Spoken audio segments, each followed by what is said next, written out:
Magandang araw po sa ating lahat, lalo higit po sa ating mga taga-subaybay, lalo sa ating mga kapanalig na taga-subaybay. At sa lahat po na nakikinig ngayon po ay kasama ko ang isa sa batang-bata na PPLB ng bayan ng Infanta Quezon, si PPLB Noel Torgo.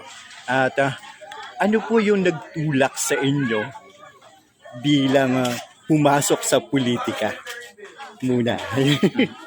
Ako po talaga good afternoon po Sir Sander, ano po sa iyo po mga taga-subaybay, magandang hapon po.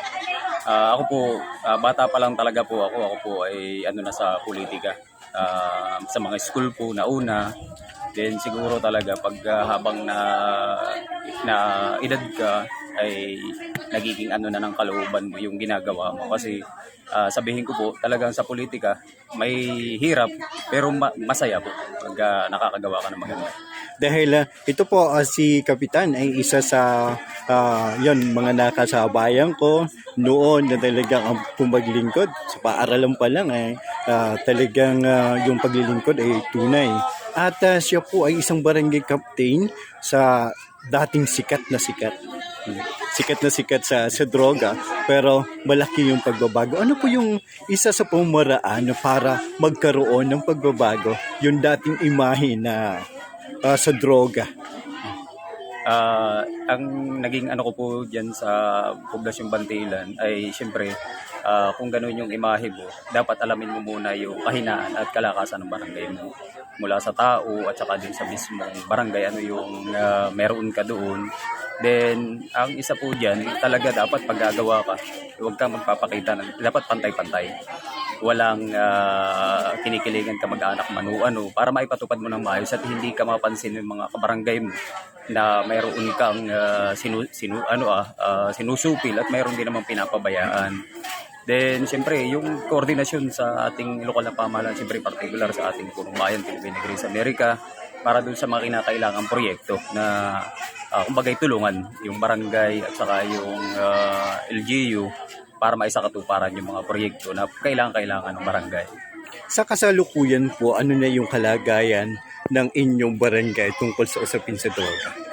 Sa ngayon po masasabi ko, dati po nito mga panahon po ng Duterte administration at sa pagtutulungan po ng sangguniang barangay, talaga pong napababa namin ng husto ang usapin tungkol sa illegal na droga. At sabihin na po natin talagang naging mapayapa yung aming barangay. Nag-install po ako ng CCTV from boundary to boundary. Kaya po hanggang sa ngayon naman, ako'y natutuwa doon sa aking mga kabarangay. Talaga pong halos wala na kaming gulo na nangyayari doon. Lalo na nung alam na nilang may CCTV. Halos din po, bantay sarado rin ang aming barangay na hindi kami nagkakaroon ng mga issue ng yung nakawan, ganun po.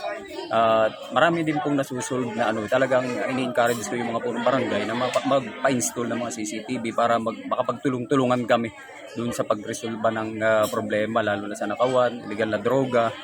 Then siguro po, tungkol sa illegal na droga, medyo ngayon po ako, aminado, talagang medyo nagkakaroon na naman. So kaya po siguro, kakailanganin ko ang tulong ng mga kapulisan. Dahil siyempre po, kung may programa tungkol diyan, ay siguro po mariresolba namin, lalo na yung sa panghuhuli. Talaga, kasi pag hindi mahuhuli, kahit anong programa, din yung tulong para sila makaiwas doon. Tulad nga po ng mga napapag-usapan dito sa Pinamadi, yung mga livelihood program, pag-encourage sa mga tao na para layuan yung illegal drugs, mga programa, kahit po sa mga kabataan, mga palaro, sa pamamagitan ng SK. Makakatulong po yun para mabawasan o tuluyang mawala yung illegal drugs sa isang lugar o sa barangay.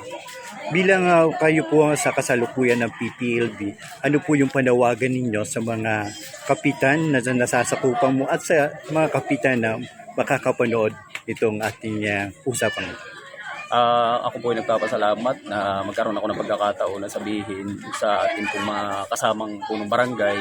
Ako po ay naniniwala yung kami po kasi magkakasama na yung pong ating mga punong barangay talaga pong napakasigasig nila sa pagresolba ng illegal na droga. Ano po kami po ay nagkakausap-usap nila. At ang aking nang alam po ngayon na pangunahin na nagiging programa para sa kanila yung capacity building.